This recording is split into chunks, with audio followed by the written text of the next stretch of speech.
With Doubtnut, get instant video solutions to all your maths, physics, chemistry, and biology doubts. Just click the image of the question, crop the question, and get instant video solution. Download Doubtnut app today.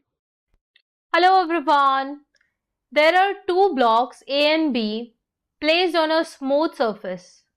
The block A has mass 10 kg and it is moving with velocity 0.8 meter per second toward a stationary B unknown mass. At the time of collision, their velocity are given in the following graph. You have to find out the coefficient of restitution.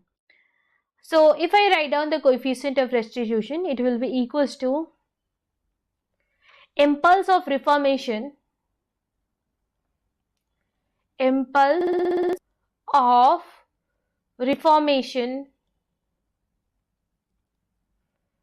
impulse of deformation.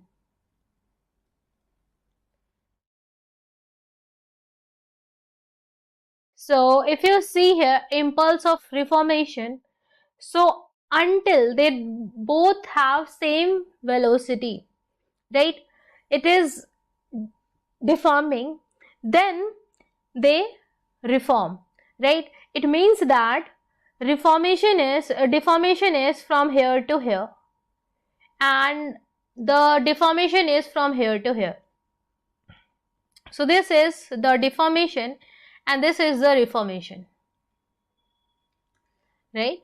So if you see, this is 1, this is 2, this is 3. So basically this is this point of like intersection of two curves until they deform is midpoint, right?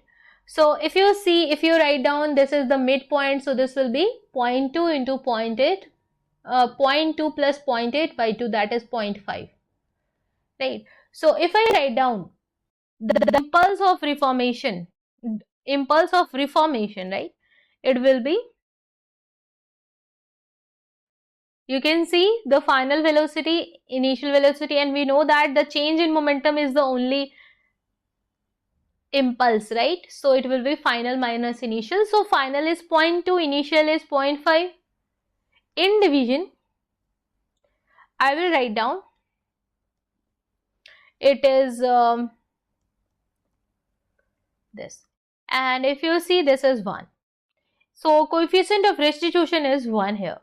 I can check for the option here. B is the correct one. Thank you. For class 6 to 12, IIT JEE and NEET level. Trusted by more than 5 crore students. Download Doubtnut app today.